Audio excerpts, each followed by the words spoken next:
kita ngomong di hadapan publik, hanya menit-menit pertama sebenarnya itu orang akan fokus sama kita. Tapi gimana caranya di menit-menit pertama itu kita bisa menarik perhatian mereka.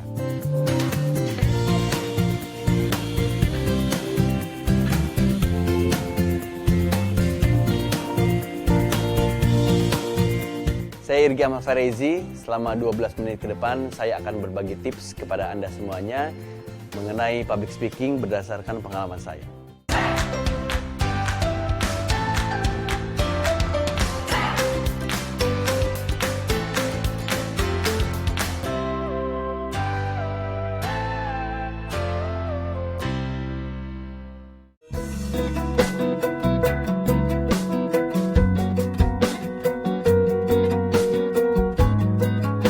Tahun 2020 ini mulai ya sekitar 3-4 bulan kebelakang baru mulai sibuk juga.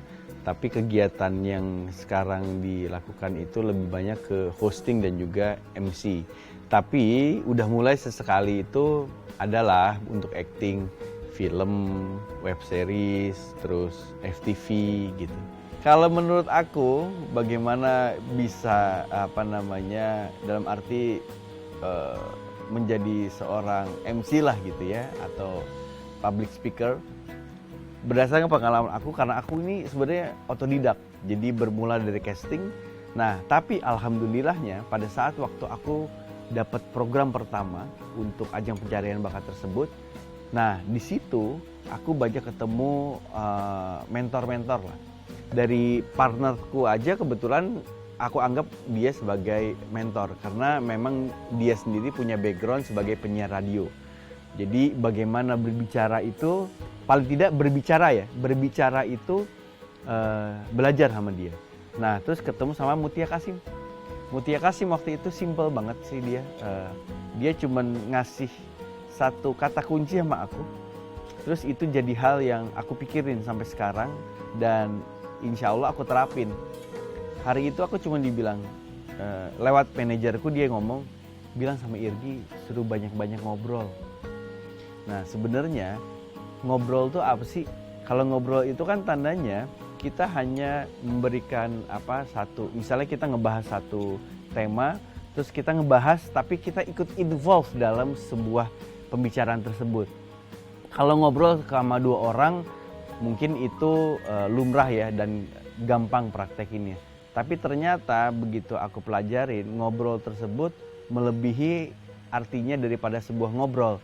Jadi kalau misalnya kita ngobrol dalam sebuah grup, terus kita bisa jadi pusat perhatian dalam obrolan tersebut, ikut terlibat dalam obrolan tersebut, ternyata itu impact-nya juga gede. Dan itu sangat berpengaruh atau menjadi modal pada saat kita mau menjadi seorang presenter ataupun MC karena kita harus ngomong di hadapan publik.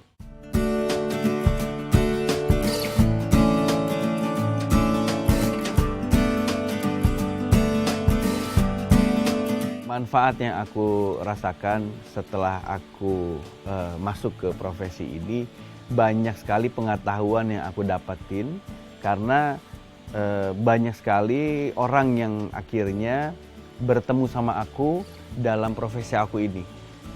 Aku bisa interview dari pedagang, UMKM, sampai ke kelasnya menteri, presiden aku belum. Tapi paling tidak kelasnya pejabat aku udah pernah. Jadi tandanya aku bisa punya kesempatan untuk bertemu banyak sekali orang dengan background yang berbeda-beda. Nah di situ aku kan di-challenge bagaimana kita bisa ngobrol sama sekian banyak orang dengan pengetahuan yang berbeda-beda. Tandanya aku harus banyak sekali belajar, terus gitu bagaimana bisa belajar secara cepat. Itu sih hikmahnya. Kalau untuk masalah ngasahnya sendiri sebenarnya semuanya perlu tahapan, banyak banget tahapan.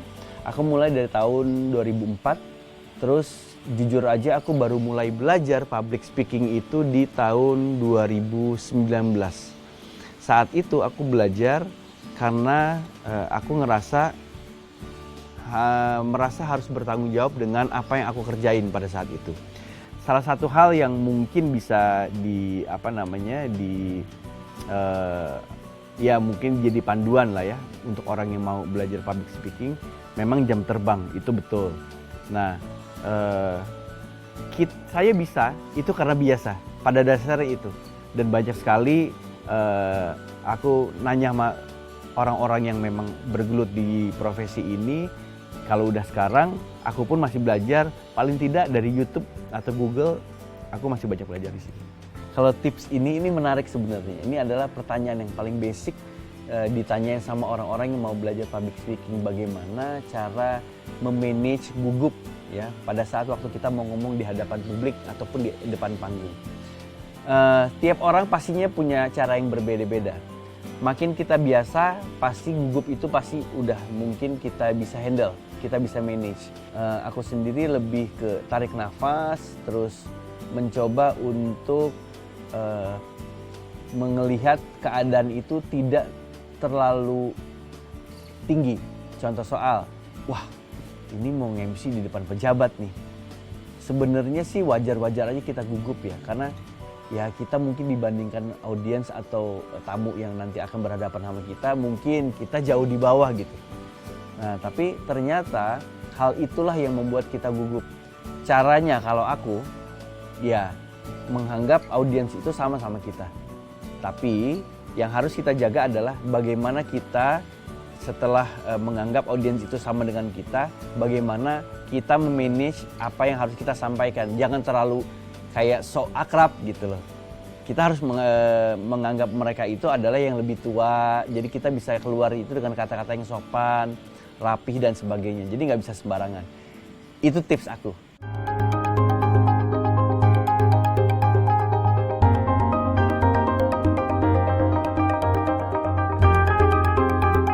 Kita ngomong di hadapan publik, hanya menit-menit pertama sebenarnya itu orang akan fokus sama kita. Tapi gimana caranya di menit-menit pertama itu kita bisa menarik perhatian mereka. Satu hal yang paling simpel adalah mengeluarkan suara yang keras. Keras tapi teratur ya, bukan teriak.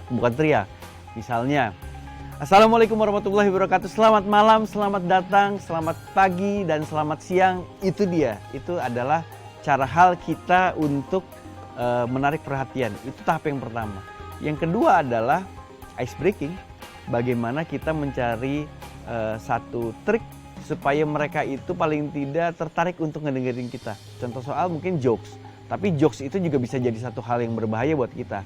Tapi yang simpel-simpel aja, ya jangan yang terlalu mencoba seperti pelawak. Jangan mencoba menjadi seorang pelawak pada saat waktu kita menjadi seorang public speaker, karena kita bukan pelawak. Jadi ya sebenarnya mungkin suara yang cukup lantang tapi tegas gitu ya, itu juga menjadi satu hal yang mungkin bisa menarik perhatian pada saat kita membuka satu acara.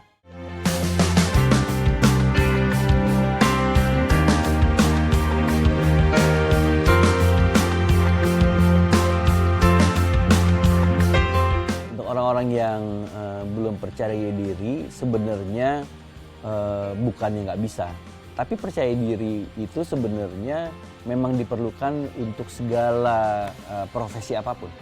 Jadi bukan hanya sebagai seorang MC atau public speaker aja.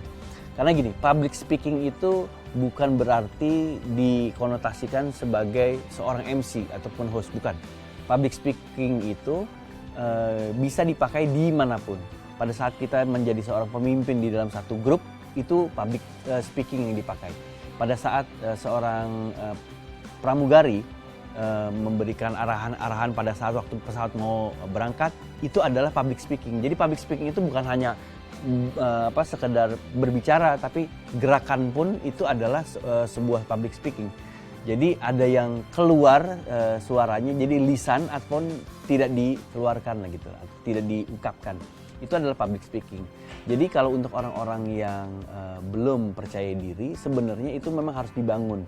Percaya diri itu kan sebenarnya karena kita tidak merasa yakin terhadap diri sendiri. Oke, tips yang paling simple adalah pada saat waktu kita mau menjadi seorang public speaker, memang percayaan diri itu harus dibangun. Cara yang paling simple untuk supaya kita percaya diri adalah berusaha untuk tampil sopan dan juga rapi. Paling tidak baju, jangan asal-asalan. Dengan kita tampil itu sopan, tapi tidak terlalu heboh ya, paling tidak orang yang diajak ngomong sama kita itu akan memberi perhatian kepada kita. Nah itu akan timbul tuh rasa percaya diri. Dari situ dia akan mencoba untuk menyimak apa yang kita bicarakan. Karena pada saat waktu kita sudah pakaian rapi, berpenampilan baik, enak dilihat lah paling tidak, sopan.